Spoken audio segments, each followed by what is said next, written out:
أعوذ بالله من الشيطان الرجيم. بسم الله الرحمن الرحيم. الحمد لله رب العالمين. الرحمن الرحيم. مالك يوم الدين. إياك نعبد وإياك نستعين. اهدنا الصراط المستقيم صراط الذين أنعمت عليهم غير المغضوب عليهم ولا الضالين.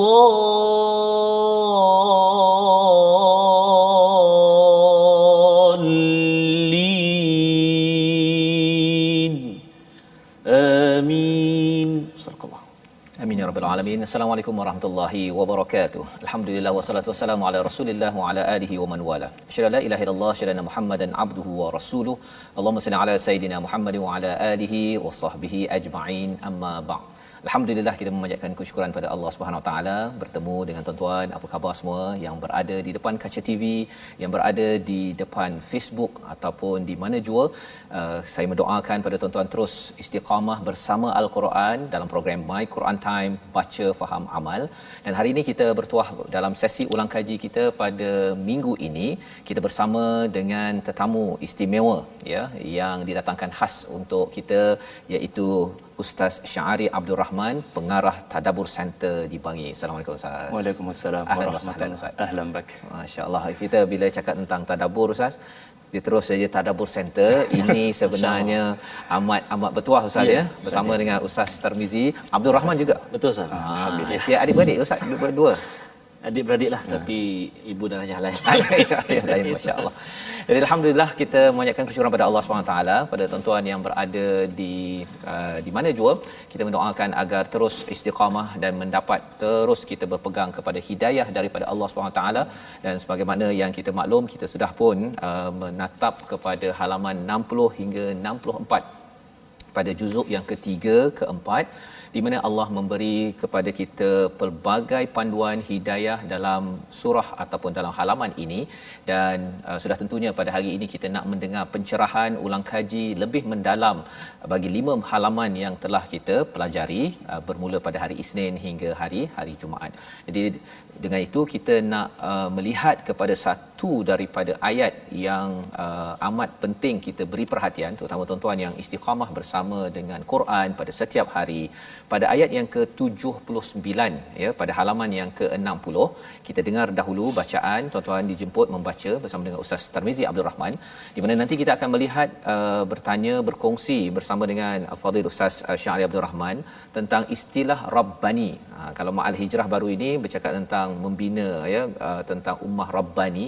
Apakah yang sebenarnya yang dimaksudkan dengan Rabbani, dan apa yang perlu kita beri perhatian, kerana ayat ini dalam surah Ali Imran yang menceritakan tentang golongan orang-orang yang disesatkan ya. Kalau katakan surah Al-Baqarah itu banyak bercerita tentang orang yang dimurkai. Jadi bagaimana kita nak menjadi golongan Rabbani? Jadi mari sama-sama kita baca dahulu, dipimpin oleh Ustaz Tarmizi Abdul Rahman, ayat yang ke-79 surah Ali Imran. Silakan Ustaz. Bismillahirrahmanirrahim. Assalamualaikum warahmatullahi wabarakatuh. Terima kasih kepada Fadil Ustaz Wan Fazrul ceria hari ini, di hari Minggu ini. Subhanallah Ustaz. Dan yang kita muliakan dan kita kasihi, tetamu kita, bintang ilmuwan kita pada hari ini, Al-Fadhil Ustaz Muhammad Syahari bin Abdul Rahman. Ustaz, silakan Ustaz. Bertemu Ustaz. Terima kasih kita. Allahu Akbar. Terima kasih banyak kerana berkunjung ke halaman ataupun terletak My Quran Time ini Ustaz. Sama-sama. Lama kami menanti kehadiran Ustaz, dan hari ini dapat bersama Ustaz ya. Jazakallah khairan. Menyunting dia dah lama Ustaz. Ya? Menyunting dia dah lama. Menyunting dah Beberapa lama, masa sebelum kesempatannya di saat hari ini. Ya. Dan bukan kali pertama dan akhir. Itu penting. Pasti nak mulakan. Pasti. Masya-Allah. Alhamdulillah. Jadi betul saya ramai yang bertanya Ustaz, kalau kadang-kadang kalau saya jumpa dengan jemaah-jemaah tanya Ustaz ni adik-beradik dengan Ustaz Syahari Abdul Rahman ke? Ustaz pun sama Diajukan soalan yang sama Ustaz? Pernah kerap saya. Pernah. Oh, kerap, subhanallah. Jadi kami adik-beradik saudara seagama Islam. Allahu akbar. Dan guru kita tapi ibu dan ayah lainlah. Nah, walaupun nama sama sah. Alhamdulillah. Tapi terasa jugalah rasa seronok juga bila adik-beradik Ustaz Syarif, subhanallah. Bertadabbur kita selalu Dan ada rasa Quran Ustaz. Ya Ustaz, subhanallah. Rasa Quran tu yang kita lagi Betul seronok Ustaz. tu, ya. Jadi insya-Allah hari ini kita ulang kaji Ustaz. Kita nak mulakan bacaan kita pada ayat yang ke-72 Ustaz ya. 79. Maaf saya, ayat yang ke-79 dalam surah Al-Imran. Dan ayat ini terletak di muka surat yang ke-60. Jadi sahabat, jom kita baca ayat yang ke-79. A'udzu billahi minasy rajim. Ma kana li basharin an yu'tiyahu Allahul kitaba wal hikmah ما كان لبشر أن يؤتيه الله الكتاب والحكم والنبوة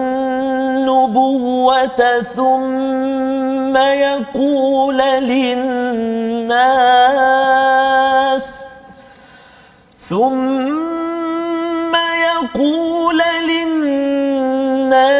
كونوا عبادا لي من دون الله ولكن كونوا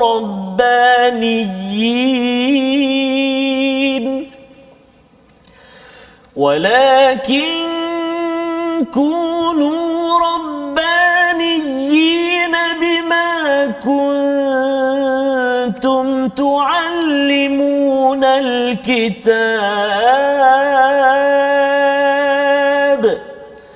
بما كنتم تعلمون الكتاب وبما كنتم تدرسون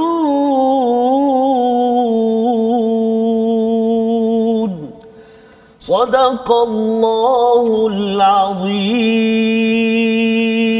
Sadaqallahul Azim. Pada ayat yang ke-79 Allah menyatakan tidak mungkin bagi seorang yang telah diberi kitab oleh Allah serta hikmah dan kenabian kemudian berkata kepada manusia, jadilah kamu penyembahku, bukan penyembah kepada Allah Subhanahu Wa Taala, tetapi dia berkata jadilah kamu pengabdi Allah rabbaniyin kerana kamu mengajarkan kitab dan kerana kamu mempelajarinya.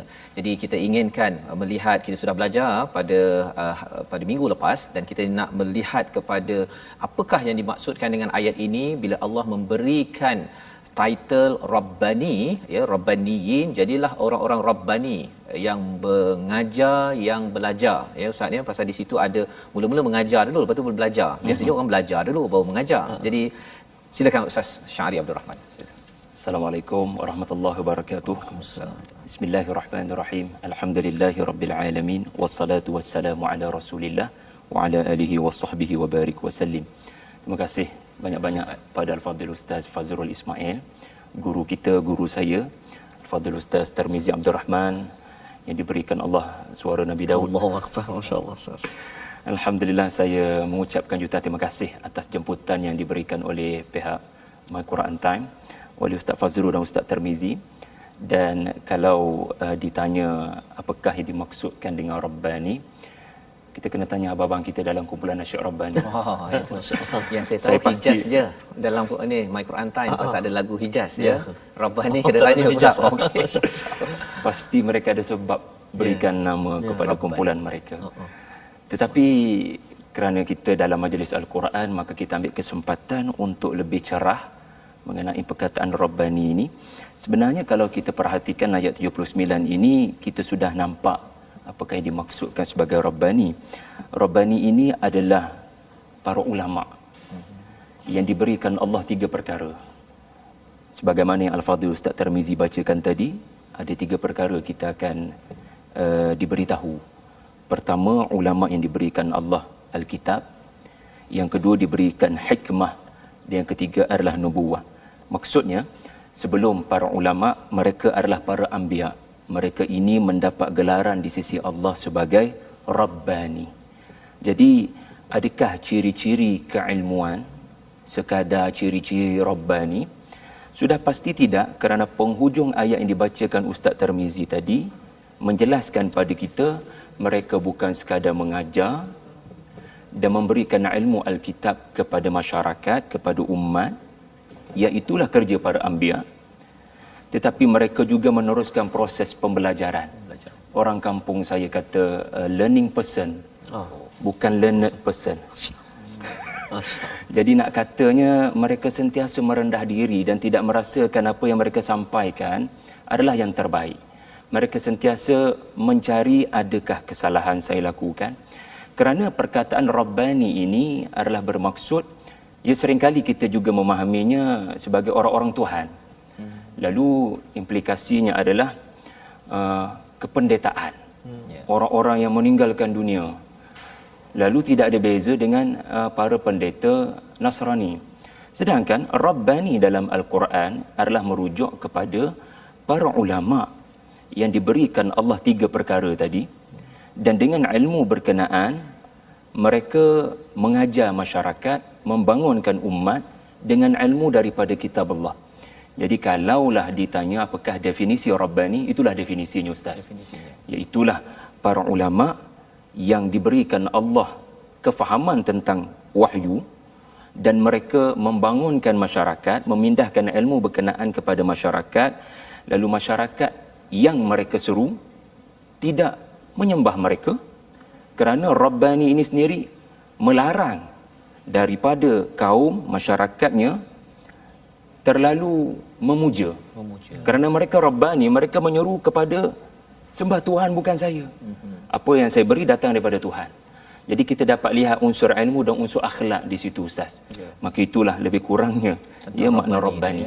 Maksudnya Rabbani itu dia ada satu lagi istilah rahbaniyah Ustaz ya. Rahbaniyah itu yang berbeza dengan Rabbani tadi itu ya. Maksudnya itulah yang diada-adakan oleh orang-orang Nasrani. Tidak berkahwin, berpuasa tidak berbuka, dan juga ialah beberapa perkara yang Nabi SAW pun sebut, aku orang yang paling bertakwa tetapi aku berkahwin, aku makan minum bila berpuasa. Jadi itulah Islam. Jadi bezalah ya Rabbani dengan Rahbaniyah tadi itu.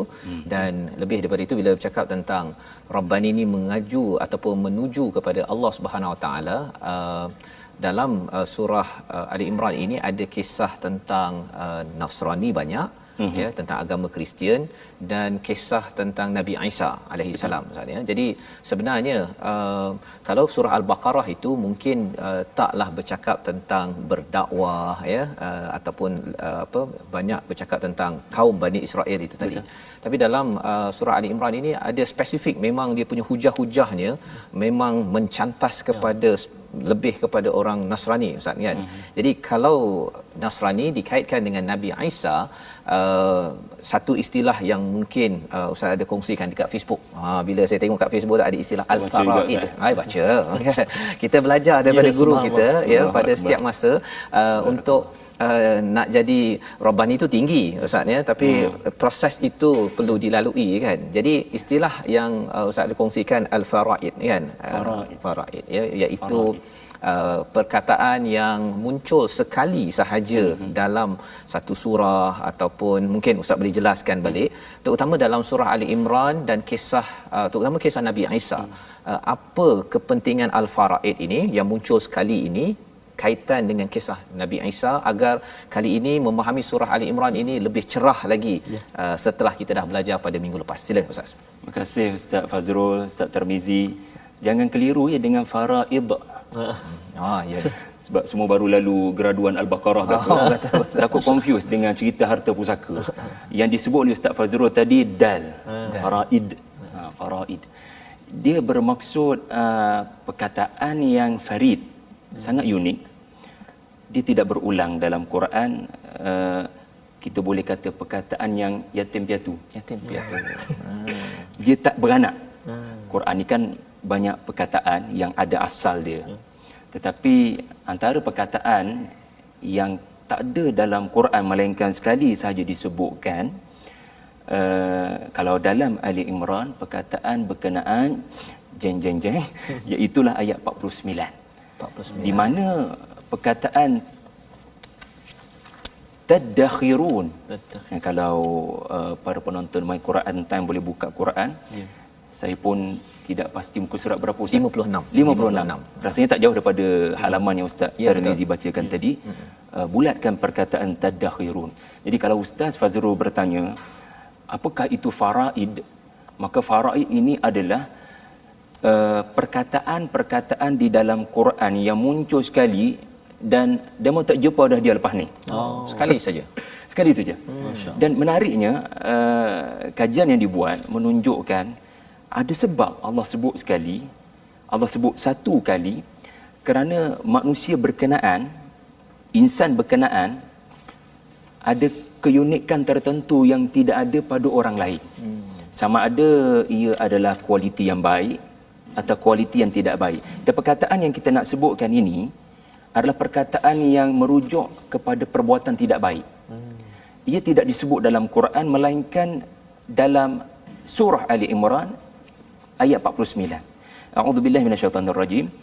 Wa unabbiukum bima ta'kuluna wa ma tadakhiruna fi buyutikum. Ceritanya adalah cerita Nabi Isa diberikan mukjizat. Salah satu mukjizat adalah baginda boleh tahu apa makanan yang disimpan dalam rumah Bani Israel. Kalau kita baca terjemahan, insya-Allah kita akan jumpa itulah mukjizat Nabi Isa. Tetapi apa kaitan dengan perbuatan negatif Bani Israel? Mereka menyimpan makanan dalam rumah. Kita pun simpan. Jadi di mana salahnya? Jadi salahnya mereka adalah kerana mereka menyimpan makanan dengan sifat kedekut. Mereka sampai berkata innallaha faqir wa nahnu aghniya. Tuhan tu miskin, kita yang kaya. Sebab kekayaan mereka adalah dengan cara, salah satu caralah, mereka simpan sebanyak-banyaknya makanan, sedangkan fakir miskin dikeliling rumah mereka. Sedangkan orang lain menunaikan zakat, Nabi Isa pun menunaikan zakat. Sebab tu mereka sangat memerangi Nabi Isa.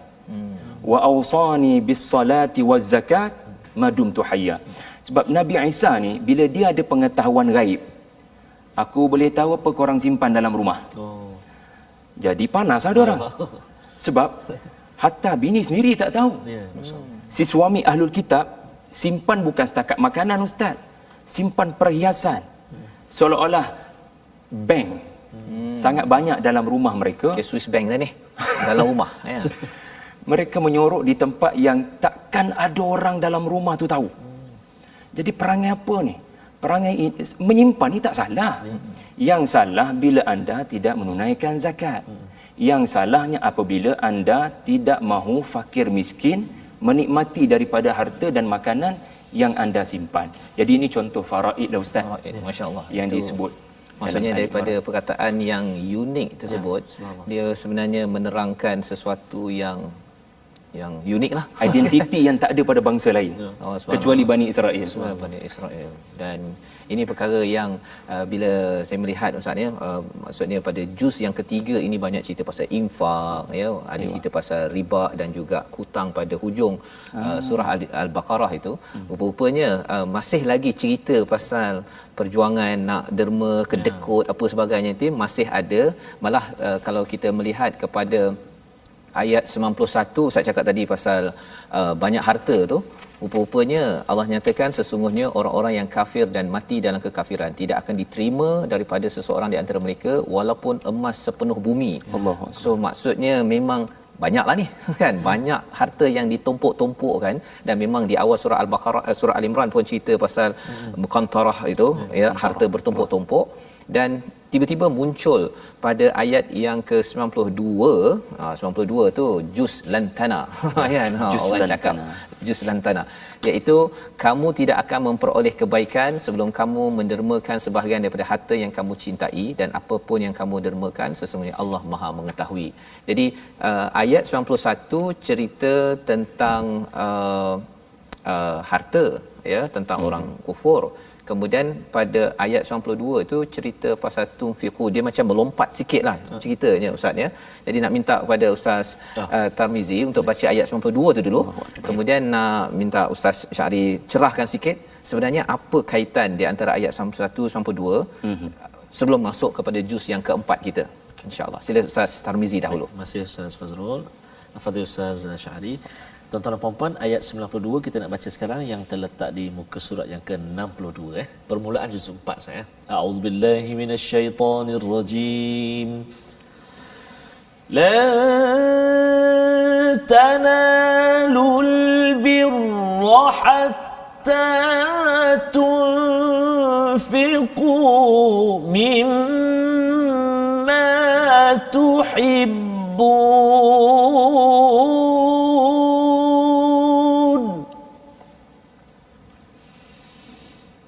wa ma tunfiqu min syai'in fa inna Allaha bihi alim.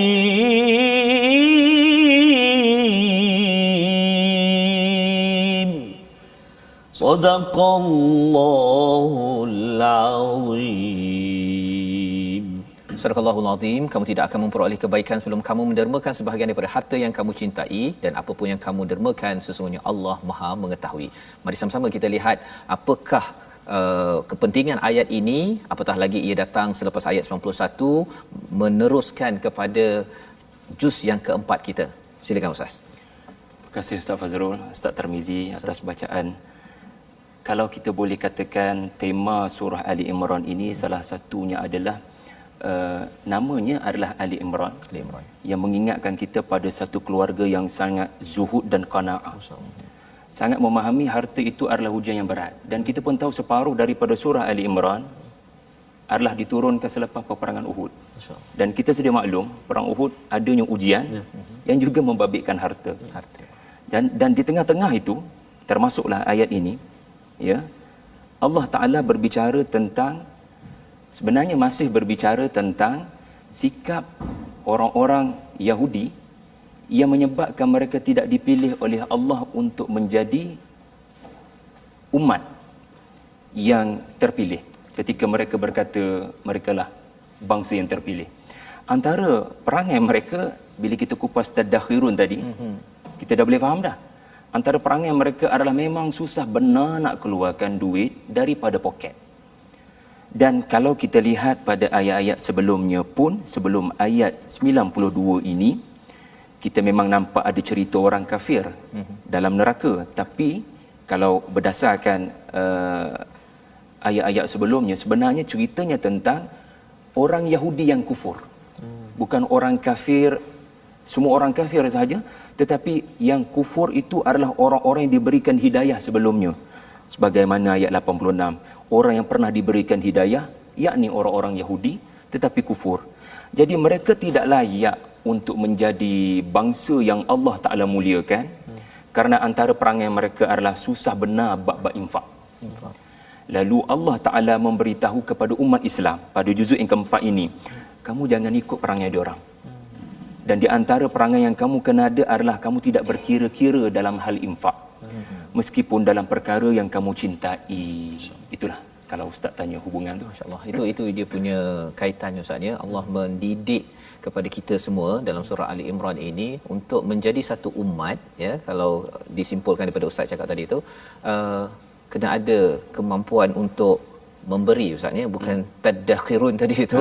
Maksudnya simpan betul-betul sampai ahli keluarga tak tahu, itu mantap juga tu kan. Dan ini adalah satu peringatan untuk saya kepada tuan-tuan yang berada di hadapan kaca TV, bahawa sebenarnya makin kita dekat dengan kitab Al-Quran ini, kita makin melembutkan hati kita, makin lagi kita rasa bahawa cinta kita kepada Allah itu melangkau daripada segala apa yang ada, dan itu adalah satu kepastian yang perlu kita beri cakna, yang perlu kita ambil tindakan pada setiap hari selepas membaca Al-Quran. Dan insya-Allah kita akan mengikuti lagi macam mana umat ini akan diangkat, bagaimana umat ini boleh berjuang untuk dunia. Pada sambungan selepas ini kita berehat sebentar. My Quran Time, baca, faham, amal, insya-Allah.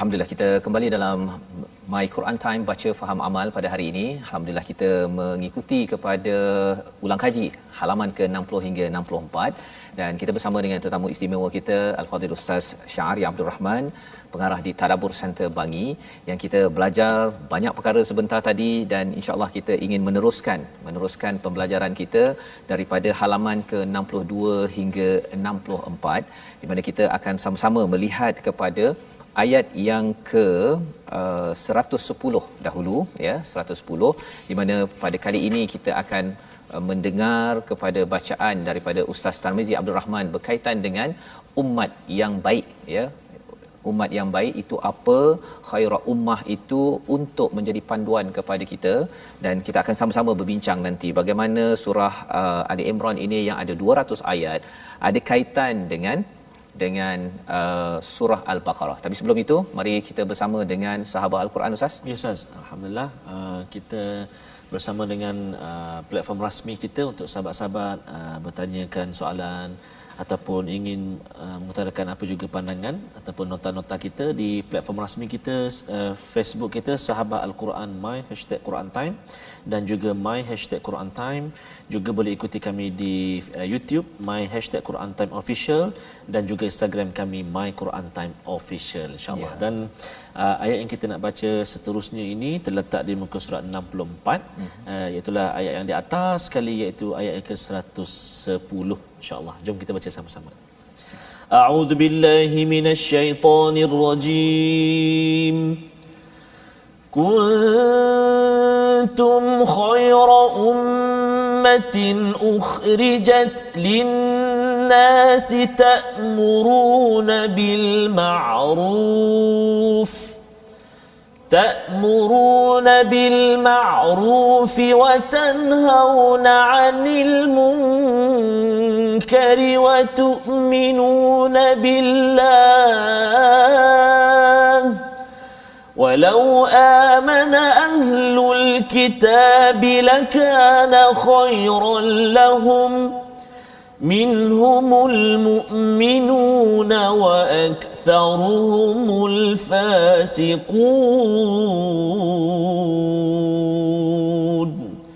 صدق الله العظيم.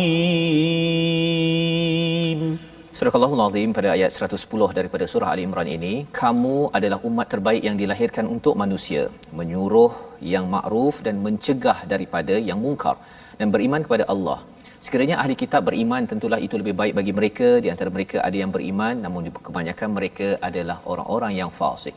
Di dalam ayat ini, ayat 110 ini, ada satu tanda ukur ataupun tanda aras kepada apa yang dimaksudkan sebagai khairul ummah, umat yang terbaik, yang dikeluarkan, yang dilahirkan, yang dinyatakan kepada seluruh manusia.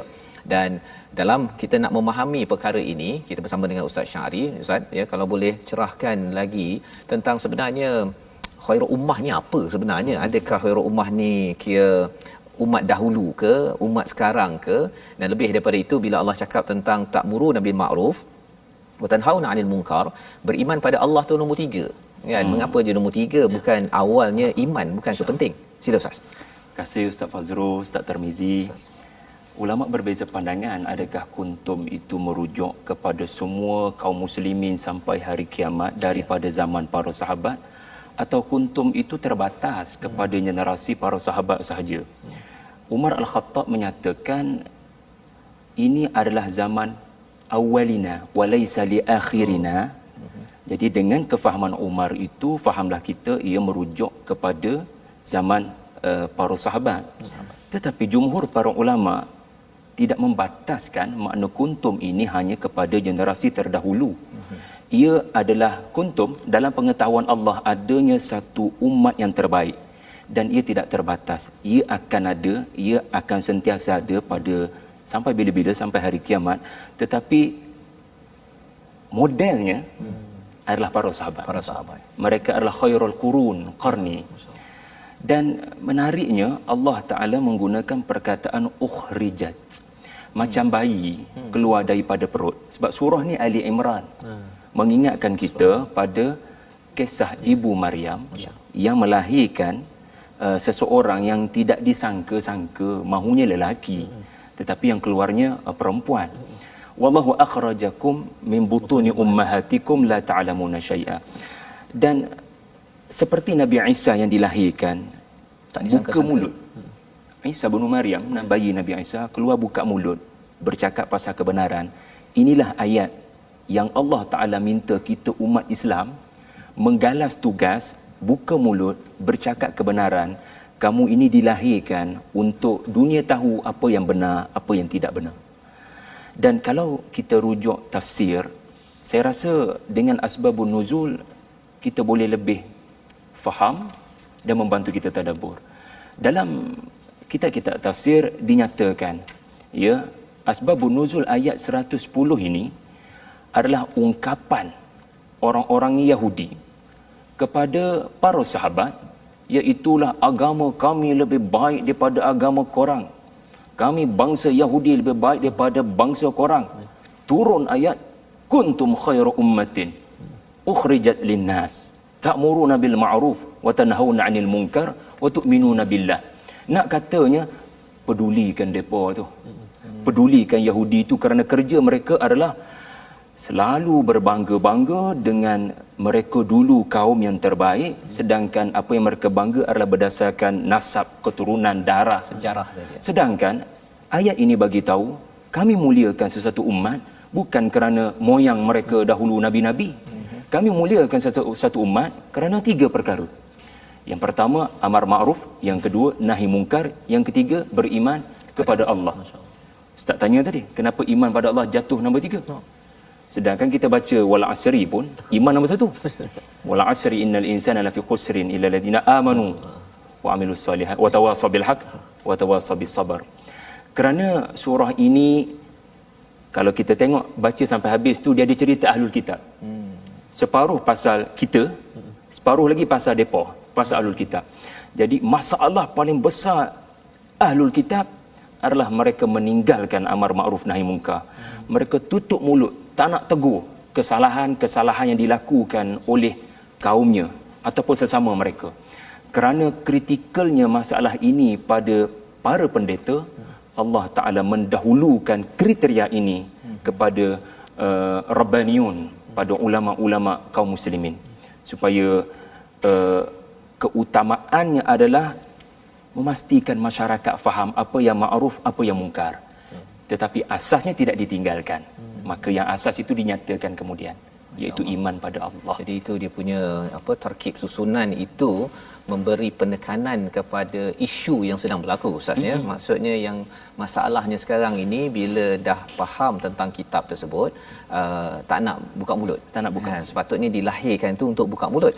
Kan? Kalau lahir tu memang dah tak boleh buka mulut tu, kira okeylah difahami, kan. Tetapi untuk menjadi khairul ummah ini dilahirkan seperti mana Nabi Isa itu dilahirkan daripada seorang ibu yang tidak ada ayah, maksudnya dalam keadaan yang agak pelik, Ustaz, ya. Untuk membawa kepada kebenaran, untuk menyatakan kebenaran. Pada waktu tu orang tak puas hati, kan, disebabkan Nabi Isa ni kira nampak, yalah boleh nampak sampai dalam rumah tu, ya, sebagai satu mukjizat. Dan juga dalam Taurat Injil dia dah pakar dah, boleh beritahu pula ini dah diseleweng apa sebagainya. Jadi ini adalah tugas pada waktu itu, dan juga itulah juga rahsia untuk zaman sekarang, Ustaz, ya. Bukan sekadar ini kuntum ini hanya untuk sahabat ataupun orang-orang terdahulu sahaja. Dan bercakap tentang 3 perkara ini sebenarnya amat kritikal pada waktu ini. Kalau boleh Ustaz cerahkan, sebenarnya zaman sekarang ni adakah perkara yang sama ataupun sebenarnya kita kena bina iman kepada Allah dulu ke? Apa sebenarnya daripada ayat ini untuk kita tahun ini? Kita selalu baca Yasin. Saya kira Yasin yang kita baca itu ada kisah yang menyebabkan kita lebih faham ayat ni. Kisah lelaki yang buka mulut untuk menegur kaumnya. So kita letak kat mana kisah tu? Jadi baca, faham, amal. Jadi hendaklah kita menjadi ayat 20 surah Yasin tu. Kerana ayat 20 itu adalah kisah ayat 110. Iaitulah umat yang saling tegur-menegur, yang sensitif dengan apa sedang terjadi kepada masyarakat, khususnya anak-anak muda kita, apa sedang terjadi pada mereka. Jadi rasa sedih sepatutnya bukan melahirkan sikap mengeluh. Sebab Nabi pun kata, man qala halakan nas faqad ahlakahum. Barang siapa yang hanya menyebut hancur, dia memainkan peranan menyumbang ke arah kehancuran.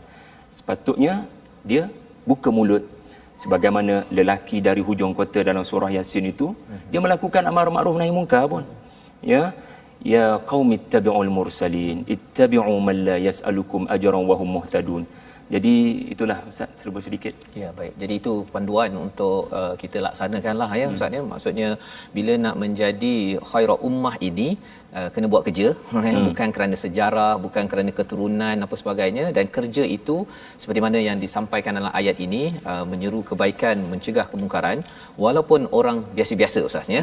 Pemuda hujung kota, kalau hujung kota tu ke luar bandar sikitlah kan, tapi masih lagi membuat promosi kepada kebaikan dan mencegah kepada kemungkaran, bukan sekadar ajak baik je. Kalau ayat ini dia ada 3 kriteria, kerana itulah yang akan menjadikan formula khairul ummah itu terbina dan akhirnya kita mendapat manfaat daripada kebaikan ini. Jadi bercakap tentang ayat muka surat 60 hingga 64 ini, tuan-tuan sekalian, kita sebenarnya sudah setengah daripada surah Ali Imran.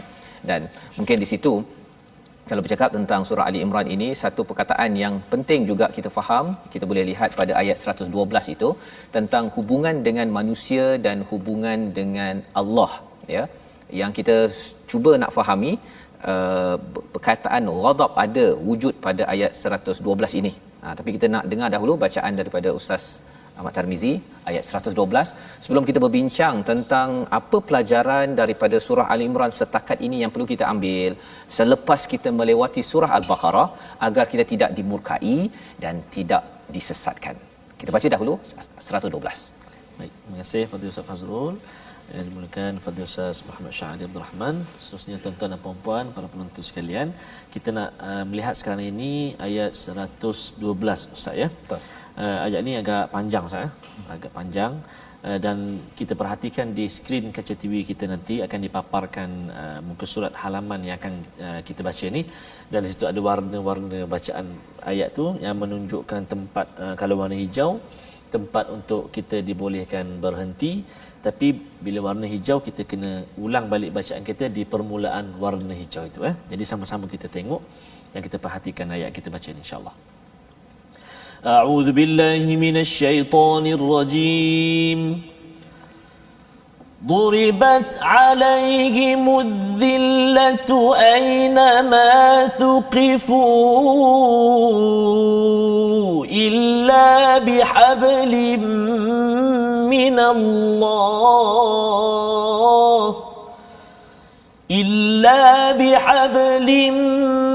من الله وحبل من الناس وباءوا بغضب من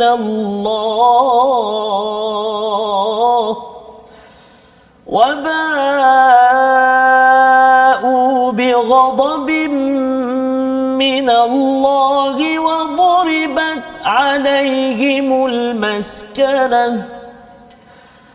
ذلك بأنهم كانوا يكفرون بآيات الله ويقتلون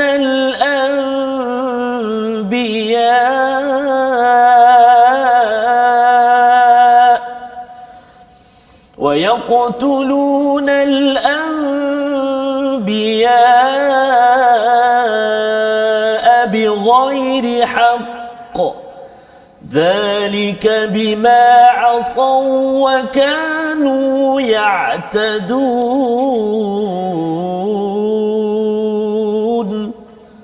صدق الله العظيم. Surah Al-Azim pada ayat 112, mereka diliputi kehinaan di mana saja mereka berada kecuali jika mereka berpegang kepada tali Allah ya, hablum minallah, dan juga tali perjanjian dengan manusia. Mereka mendapat kemurkaan daripada Allah dan ditimpakan kesengsaraan. Yang demikian itu kerana mereka mengingkari ayat Allah dan membunuh para nabi tanpa hak. Yang demikian itu kerana mereka derhaka dan melampau batas. Ini mungkin antara kesimpulan awal ustaznya bercakap tentang satu kaum yang dihinakan oleh Allah Subhanahu Wa Taala kerana ada isu hubungan dengan Allah, hubungan dengan manusia. Jadi dalam surah Ali Imran ini ada banyak kisah tentang Bani Israel. Di dalam surah Al-Baqarah pun ada pasal Bani Israel, dan dua surah ini, dua Az-Zahrawain ya, amat istimewa. Kalau ustaz boleh kongsikan sebenarnya apa yang perlu difahami secara meluas dalam surah Al-Baqarah, dalam surah Ali Imran setakat ini, agar kita tak jadilah umat yang kena kutuk, kena hina, orang kata mundur lah apa sebagainya, bukan sekadar di peringkat manusia, tapi kita sendiri pun rasakan bahawa ya Allah, mengapa kalau kami baca Quran tapi kami masih lagi ada isu sesama kami sendiri. Sila Ustaz. Terima kasih Ustaz Fazrul, Ustaz Tirmizi. Nak merumuskan Al-Baqarah dan Ali Imran itu mustahil barangkali ya. Kerana surah yang panjang lebar. Tetapi Nabi membantu kita sallallahu alaihi wasallam pada menyatakan maksud al-maghdub itu adalah al-Yahud, manakala ad-dhalin itu adalah Nasrani. Dan barangkali penjelasan Nabi itu menjawab hikmah kenapa lepas Fatihah, Al-Fatihah, Allah Ta'ala munculkan Al-Baqarah dan Ali Imran. Dan ternyata kita dapati ada penekanan, di mana Baqarah memberikan penekanan kepada Yahudi dengan kisah-kisah Bani Israel, manakala Ali Imran ada penekanan dengan nama surah sendiri ada kaitan dengan Nabi Isa dan kaum yang muncul, iaitulah Nasrani.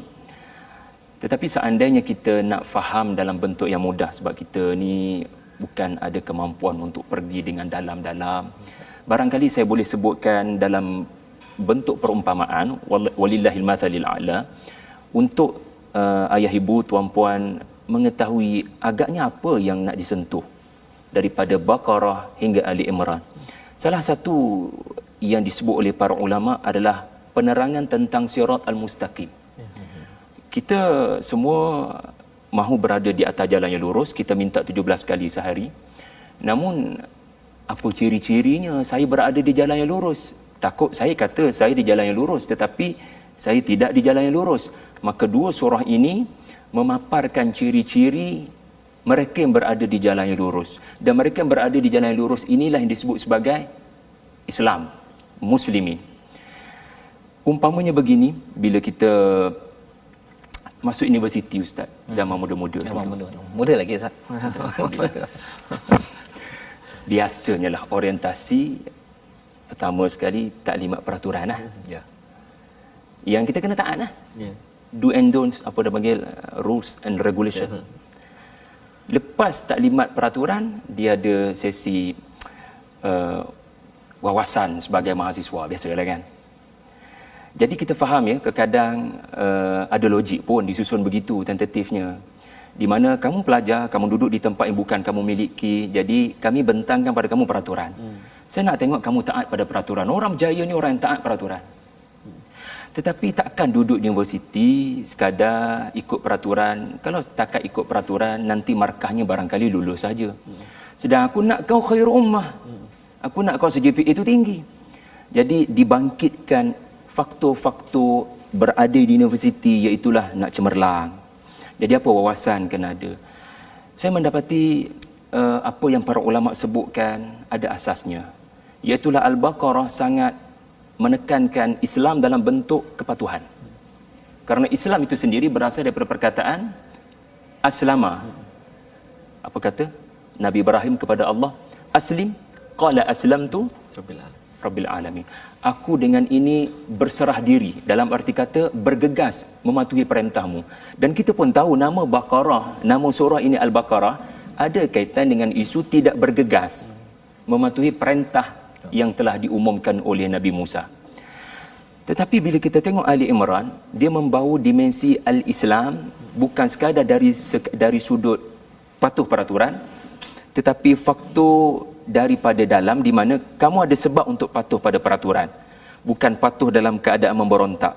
Sebab tu dalam surah Ali Imran banyak soal hati, soal rela. Sebab Islam bukan sekadar kepatuhan, Islam juga adalah qalbun salim, hati yang tenang ketika mematuhi peraturan. Sebab tu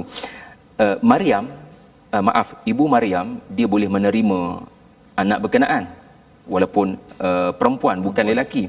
Tetapi dia bukan sekadar boleh menerima, dia siap, inni samaituha Maryam, dia siap menunjukkan dia sangka baik, hatinya redha, dan dia menamakan Maryam yang ditafsirkan ulama al-abidah at-tahirah. So dia dah ada wawasan pada anak berkenaan. Jadi itulah barangkali yang boleh kita nampak pada dua susunan surah ni. Terima kasih diucapkan pada Ustaz atas pencerahan itu sebenarnya, ya. Sebenarnya bila kita pergi pada 286 ayat, kalau tidak diberikan big picture itu Ustaz, ya, dia pergi jumpalah pokok macam-macam kan, tapi tak tahu ini dekat hutan mana kan. Tapi bila dah tahu begini, paling kurang kita tahu bahawa sebenarnya surah Al-Baqarah tadi Ustaz nyatakan bahawa untuk kita tahu peraturan-peraturan, ya, untuk ikut baseline, ya, peraturan asasnya, tetapi bukan sekadar nak dapat markah 30-40, kita nak dapat kalau boleh 90-100 itu, maka formula khaira ummah ataupun yang terbaik itu dibekalkan di dalam surah Ali Imran, sehingga kan pada ayat 200 nanti Ustaz, ya, kita akan bertemu dengan perkataan falaha ataupun muflihun, itu kejayaan yang sebenar-benarnya di dunia dan di akhirat. Alhamdulillah, kita bersyukur pada Allah SWT. Terima kasih diucapkan pada Ustaz Syahri sudi berkongsi, mencerahkan, mengulang kaji apa yang telah kita dalami, dan kita doa pada Allah SWT, Allah bantu kita terus cerah dengan hidayah daripada Allah SWT dan dapat memahami, mengamalkannya. Kita berdoa dengan dipimpin oleh Al-Fadil Ustaz Syahri Abdul Rahman. Moga-moga tuan-tuan yang mengaminkan daripada rumah kita dibekalkan kesediaan pencerahan hidayah daripada Allah. Silakan Ustaz. A'udzubillahi minasyaitonirrajim. Bismillahirrahmanirrahim. Alhamdulillahirabbil alamin. Wassalatu wassalamu ala asyrafil mursalin wa ala alihi wa sahbihi wa barik wa sallim. اللهم ربنا تقبل منا إنك أنت السميع العليم وتب علينا إنك أنت التواب الرحيم. اللهم ربنا اجعل هذا جمعنا جمعا مرحوما وتفرقنا من بعده تفرقا معصوما. اللهم ربنا ارحمنا بالقرآن واجعله لنا إماما ونورا وهدى ورحمة. اللهم اجعل القرآن ربيع قلوبنا ونور صدورنا وجلاء أحزاننا وذهاب همومنا وغمومنا. ربنا لا تزغ قلوبنا بعد إذ هديتنا وهب لنا من لدنك رحمة إنك أنت الوهاب. اللهم ربنا آتنا من لدنك رحمة وهيئ لنا من أمرنا رشدا. اللهم فقهنا في الدين وعلمنا التأويل واهدنا صراطك المستقيم وجعلنا مع الذين أنعمت عليهم من النبيين والصديقين والشهداء والصالحين وحسن أولئك رفيقا. اللهم اجعلنا من الذين يستمعون القول فيتبعون أحسنه. اللهم ربنا آتنا في الدنيا حسنة وفي الآخرة حسنة وقنا عذاب النار وقنا عذاب النار وقنا عذاب النار وأدخلنا الجنة مع الأبرار برحمتك يا أرحم الراحمين. وصلى الله على محمد وعلى آله وصحبه وبارك وسلم والحمد لله رب العالمين. Amin amin ya rabbal alamin. Terima kasih diucapkan pada Ustaz Syahri sudi membacakan doa, dan bersama dengan tuan-tuan yang berada di rumah, kita mendoakan agar Al-Quran ini terus cerah di mana jua, dan saya mempersilakan tuan-tuan untuk bersama dalam kempen kita Wakaf untuk Ummah, satu usaha untuk kita sama-sama menginfakkan sebahagian daripada apa yang kita ada untuk kita menyebarkan, membawakan lebih banyak lagi mushaf dan program-program mencerahkan hidayah ini di lokasi pelbagai, di sekolah, di universiti, penjara, di pejabat polis, seluruh pelosok negara ini, agar panduan daripada Al-Quran ini membawa kita menjadi khaira ummah yang membaca dan memahami serta mengamalkan isi kandung daripada Al-Quran. Kita berada di penghujung majlis kita, dan insya-Allah kita bertemu lagi pada jam 5 petang. Ada Ustaz, ya? Pada 5 petang ke hari, tak ada? Oh, tak ada. Tak ada. Sabtu dan hari Sabtu, Ahad Ustaz, kita ada ulangan pada pukul 5. Kita ada pada Faraid, jam Ustaz. ya. Faraid dia hanya ada pada pukul 12 pada jam 11 malam, 11 malam dan juga 6 pagi. Dan nanti kalau ada yang kata saya nak belajar lagi banyak tadabbur, Sebenarnya jangan lupa untuk tuan-tuan ikuti Tadabbur Center di Facebook ya. Ustaz Syahri melaksanakan banyak program-program untuk kita lebih lagi memahami Al-Quran, kemahiran-kemahirannya. Jadi ada online dan offline Ustaz ya. Boleh dapati dan insya-Allah ikuti pelbagai guru yang mencerahkan lagi Al-Quran di sekitar tuan-tuan. Kita bertemu lagi dalam My Quran Time, baca, faham, amal insya-Allah.